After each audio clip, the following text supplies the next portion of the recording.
Depois de um rápido intervalo, a gente volta agora aqui no Viva Saúde, conversando com a nossa querida Rafaela Dias, ela que é diretora da Central de Transplante aqui na Paraíba, e o tema de hoje é transplante. Rafaela, a gente vê ainda sobre a questão de fake news, que tem atrapalhado muito a questão da doação de órgãos, porque tem gente que não tem um conhecimento, começa a propagar inverdades sobre doação de órgãos. Eu vou doar nada, que seu corpo vai ficar mutilado. Isso não acontece. Não, existe todo um cuidado, não é, e um respeito muito grande com aquele corpo, não é, com o doador. E assim, não fica, né, mutilado, não fica deformado, não é?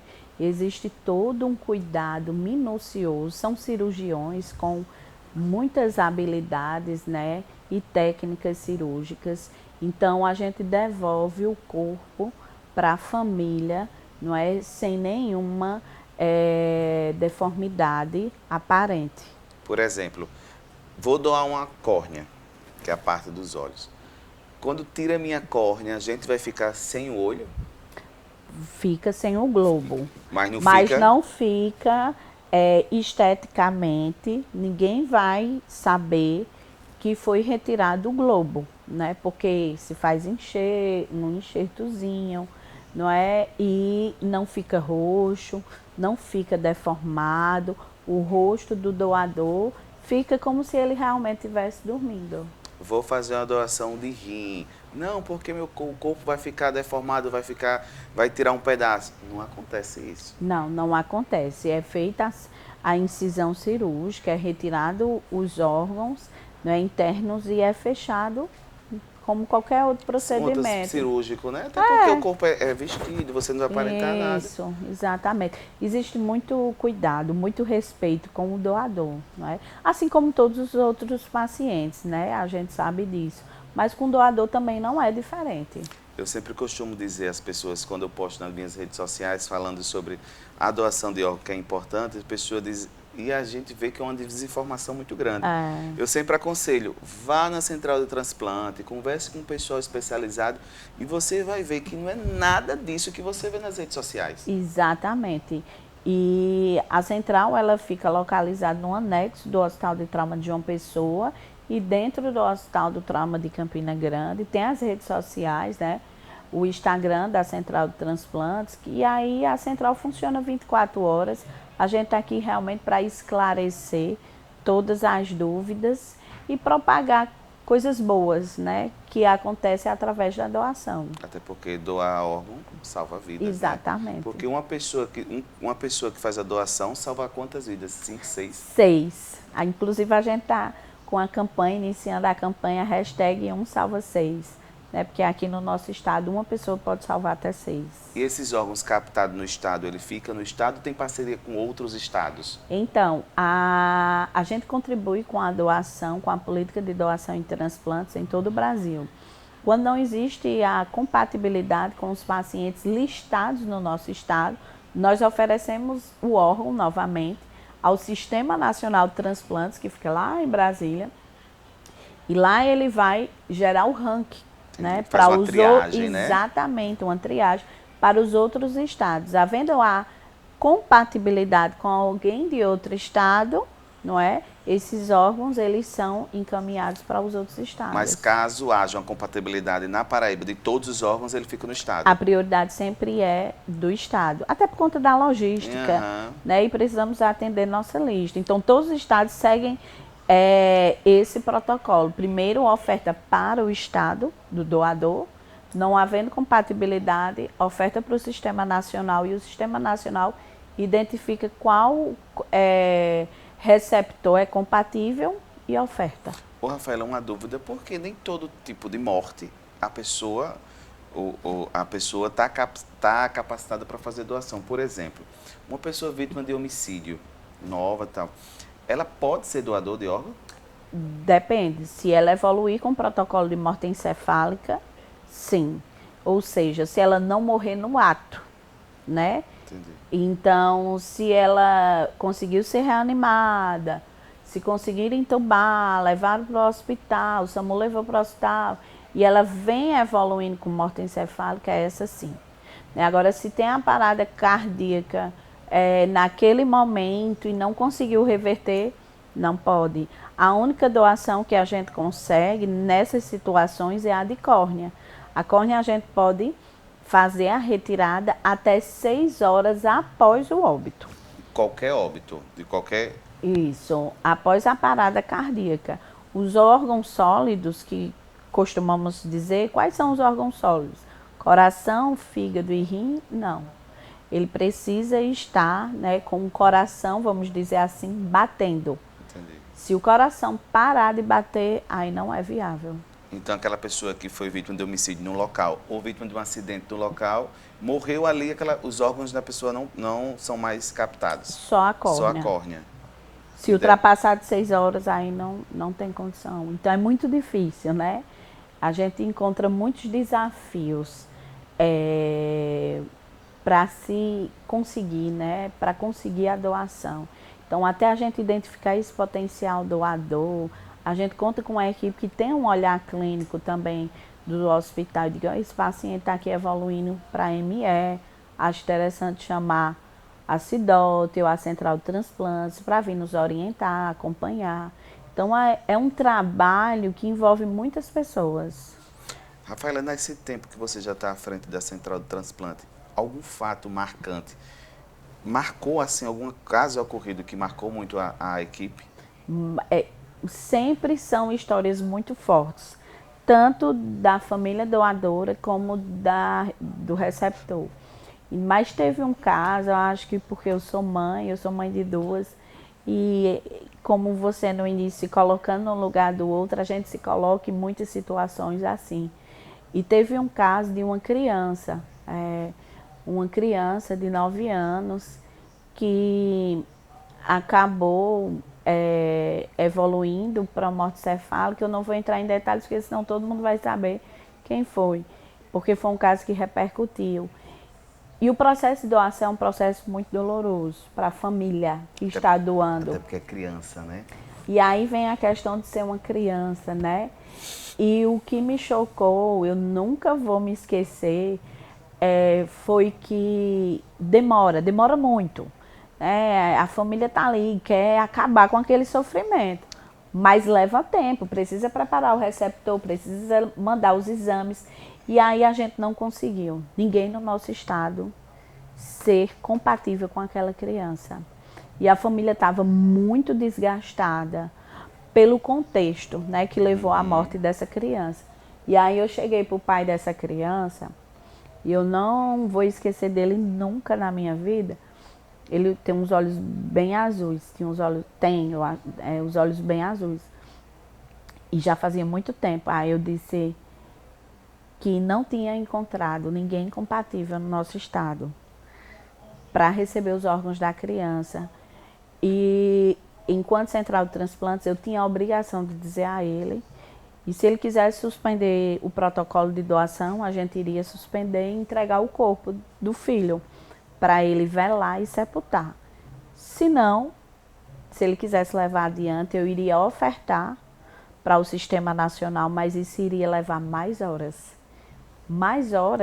né, de sofrimento para aquela família que estava muito desgastada. Porque o corpo só pode ser liberado depois da captação, né? Exatamente. E a captação também é demorada, né? É demorada, é um desgaste, é muito doloroso. E aí ele olhou para mim e disse, nesse Brasil não tem ninguém compatível com meu filho? Aí eu disse, haverá alguém compatível. Ele disse, então eu aceito. Então ele, naquele momento, ele esqueceu 100% da dor dele. Ele esqueceu 100% o desgaste que ele estava vivendo, a revolta daquela morte, porque eles estavam revoltados. E era natural aquele sentimento para aquela família, mas eles esqueceram deles e eles pensaram em outra pessoa. E quando eu soube dos receptores, todos foram crianças, inclusive da mesma idade do doador. Então foi para São Paulo, foi para Pernambuco. E assim, foi lindo o desfecho, né?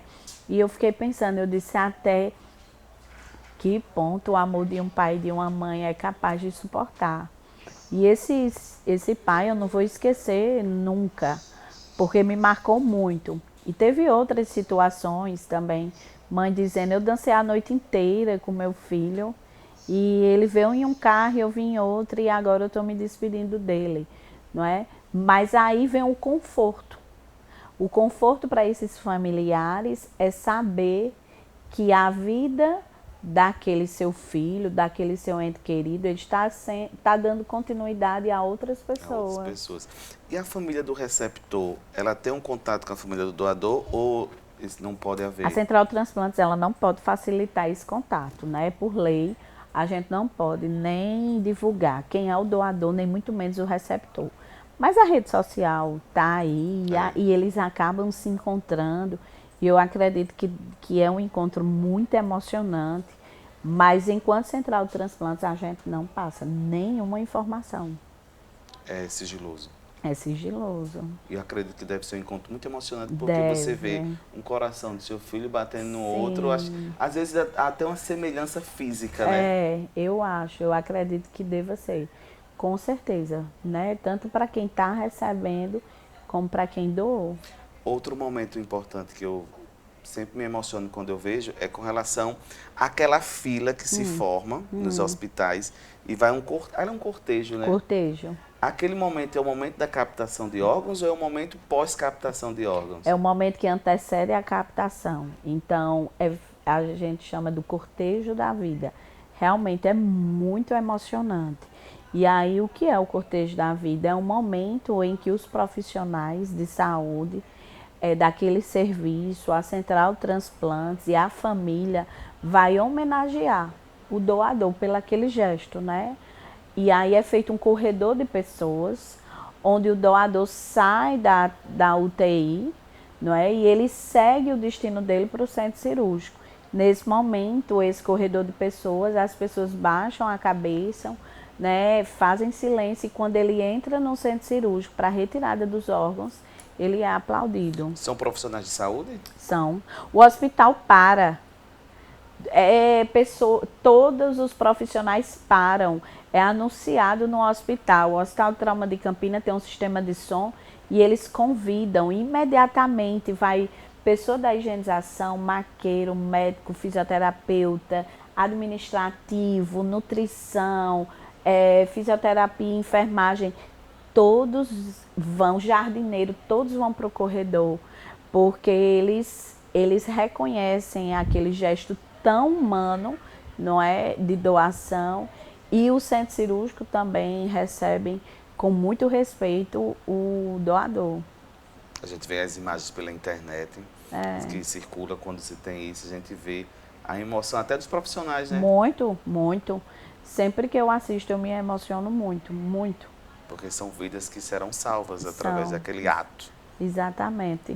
Ô, Rafaela, a outra coisa que eu também acho, eu fico pensando, será que a questão da doação de órgãos, culturalmente, as pessoas mais humildes são mais resistentes a isso, a aceitar essa doação de órgãos, ou isso é uma visão meio distorcida? Não, é uma visão meio distorcida, né? O que acontece é que a gente tem um aceite muito grande dessas pessoas, não é? Como o Trauma de Campina e de João Pessoa são os principais hospitais, né, que promovem essas doações, então é SUS, né? Então as pessoas que recorrem a esses hospitais são praticamente pessoas que não têm, né, plano de saúde, na maioria dos casos, e são as pessoas que mais doam. Também tem a questão do perfil, né, desses hospitais de pacientes, são pacientes jovens, com traumas, então tem essa questão também do perfil do paciente. Então, a Central de Transplante tem parceria tanto com o hospital público como com o hospital privado para fazer Todos, captação? Todos. Então, por exemplo, morre uma pessoa que esteja no protocolo para fazer a captação no hospital privado. Lá há uma captação, a equipe da Saúde de Transplante vai para lá? Vai, sim, vai. Faz toda a assistência, faz toda a acolhida familiar, faz a entrevista familiar e se a família autorizar, é realizado. a doação. Normalmente, quantas pessoas estão aptas a fazer esse tipo de captação de órgãos por dias que vocês trabalham? Todos os dias chegam demandas? Não, é muito difícil. É muito difícil a gente conseguir uma doação. Quando a gente fala, a nossa meta é uma doação por semana. Às vezes acontece que a gente abre o protocolo, fecha o protocolo e na hora da entrevista a gente recebe a negativa familiar. Desestimula, né? A gente fica triste, mas a gente também entende. É muito difícil. Então, aí a gente pensa no próximo. Então, doação é muito difícil. Por isso que eu acho que repercute tanto, né? Não só na Paraíba, mas os outros estados. Consegui 2 doações. Eu faço parte do grupo que tem todos os coordenadores de transplantes, né? As direções do Brasil. E aí eles vibram quando a gente conseguiu 2 doações em uma semana. A gente já conseguiu também, né? Já teve mês que a gente ultrapassou a nossa meta. É difícil acontecer, mas acontece. Rafael, então as doações são órgãos, não são membros, né? Membros não pode Não, ser. não. São órgãos. Doação e transplante são órgãos, né? Aqui no nosso estado é córnea, medula óssea. Que a gente capta aqui. Isso, e realiza o transplante. Coração, fígado e rim. Desses, o mais complexo é o coração, né? Porque tem a questão do limite, né, de idade. E se você tem uma parada na hora do acidente e os profissionais conseguem reverter, a gente consegue ainda o rim, o fígado e córnea, mas o coração não. Já aconteceu? Já acontece muito. Mas quando há doação de coração, esse paciente não pode ter tido nenhuma parada. Mas já chegou o caso de um paciente, o doador, ter essa complicação na hora de fazer a captação? Sim, já, e deixou a equipe muito angustiada, muito triste. É difícil acontecer, né, desse doador parar no momento da retirada do órgão, mas acontece. É muito raro acontecer e isso deixa a equipe muito triste, porque a gente pensa em quem vai receber e pensa também na família que autorizou a doação, não é? É uma decepção tanto para a família doadora como para quem iria receber, mas já aconteceu. Quais são os desafios da Central de Transplante na Paraíba para os próximos meses, próximos anos? Cada vez mais, né, tentar sensibilizar a sociedade, a população e entender que isso você não está fazendo por você, você está fazendo por outra pessoa. Então, eu acho que esse é o nosso maior desafio. Tentar passar para a sociedade a importância desse gesto de doação. Que doação, a gente está falando de vida, a gente está falando de esperança, da continuidade e não fim. Mas a gente conta com pessoas, não é? E nosso maior desafio esse, é conseguir cada vez mais sensibilizar a sociedade, né? E os profissionais de saúde também, né? É importante até falar isso, porque às vezes a gente chega no familiar, aí o familiar diz, agora que ele evoluiu com morte encefálica, que você vem me pedir, você está me dando informação do meu parente. Então, essa família ela tem que ser bem acolhida, independente do desfecho. Independente do que vai acontecer, essa família ela tem o direito de saber como é que está seu parente. Tem o direito de saber realmente o estado geral dele, de ser acolhida. Independente se ela vai ser uma família doadora ou não, não é? Mas ela está ali porque ela está precisando daquele seu trabalho. Então, que os hospitais, que os profissionais de saúde acolham todos os familiares, né? Porque é o mínimo. Isso é trabalhar com humanização, isso é ser um profissional da saúde, né? É prestar uma assistência no todo, não só na parte clínica, mas emocional também. Vocês têm um controle para saber qual o paciente está para a evolução para a morte encefálica? Tem, a gente faz a busca ativa todos os dias, de manhã, tarde e noite. faz uma ronda, digamos Uma assim. ronda, isso. Para saber, então, quando tá aquele, já ele entra no protocolo, Isso, vai vocês evoluindo. procura a família, já começa a conversar. Só fala com a família depois que tem constatada a morte, né? Que vocês veem que a gente tem a confirmação da morte encefálica através do protocolo. Às vezes o pessoal diz, não, mas teve morte encefálica, mas o coração está batendo. É. Mas infelizmente não volta mais. Não, ele está batendo por conta de aparelhos, por conta de algumas drogas vasoativas, né? Mas a função central dele já não existe mais. Então, morte cerebral é decretada morte. É morte. Porque mesmo que se você perdure mais com o aparelho, mas em um momento que o coração para. Vai porque não tem um parar. bombeamento, né, do corpo. Exatamente. Exatamente. Desse jeito que você está dizendo. Olha que interessante. É. Rafaela, então, é um desafio muito grande. É muito grande. Por isso que esse espaço é tão importante. Por isso que as entrevistas, rádio, TVs, elas precisam propagar isso. Porque é no momento assim, que a gente está assistindo uma entrevista, que a gente se declara um doador. Eu já disse logo no início que eu sou doador, e sempre digo É isso. nesse momento. Então, ninguém vai sentar numa mesa, numa praia, e ó, se acontecer alguma coisa comigo, eu sou um doador. Né? Você viu aquele caso? Não, ninguém. Ninguém. Mas quando a gente vê uma entrevista, quando a gente vê a importância, quando a gente vê a mudança na vida dessas pessoas através da doação, aí é esse momento que a gente vai e diz, olha, eu sou um doador. Em que momento você declarou à sua família que você era um doador? Eu? Eu declarei porque eu vejo até, como faço reportagem, vejo o sofrimento de muitas famílias. Isso. Então eu digo logo, gente, eu sou doador, digo logo amanhã. Amanhã, se eu for o primeiro, doe tudo. O que puder doar, doe. E é exatamente isso, porque você viu o sofrimento, você viu alguma reportagem, você viu alguma coisa que lhe chamou a atenção e aí você manifestou o desejo de ser doador. Mas isso não é uma conversa que surge como se dissesse assim, ei, você está sabendo daquela novidade que está acontecendo? Não, não se dá através disso.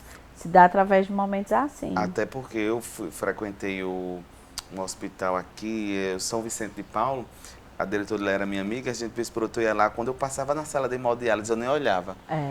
São pessoas que estão à espera de transplante. Muitas vezes sim. Então, são casos como esse que a gente se conscientiza. Gente, doe. O fígado está gordurosinho, não, mas dá para recuperar. Recupera e doe, pode doar. É verdade. Rafael, eu quero agradecer a você pela sua participação. Foi muito esclarecedora. E para a gente finalizar a nossa conversa, eu queria que você deixasse uma mensagem para as pessoas que estão nos assistindo para se conscientizar e doar órgãos. Eu que agradeço o convite, não é? Fico feliz porque você já iniciou a nossa conversa se declarando um doador. Então, a mensagem que eu quero deixar para vocês é que para as pessoas que vocês amam, para que elas continuem vivas, diga sim à doação, porque quando a gente diz sim, a vida continua. Exatamente. O Viva Saúde fica por aqui. Eu espero que você que está nos assistindo aí, que ainda esteja em dúvida de ser doador de órgãos, que através dessa mensagem que a Rafaela deixou, da nossa conversa, mude sua visão e seja um doador de órgãos. Porque doar órgão é dar continuidade à vida da outra pessoa e dar saúde, né? Exatamente. Muito obrigado, Rafaela. O Viva Saúde fica por aqui. Até breve, com outros temas importantes e esclarecedores para a sua saúde.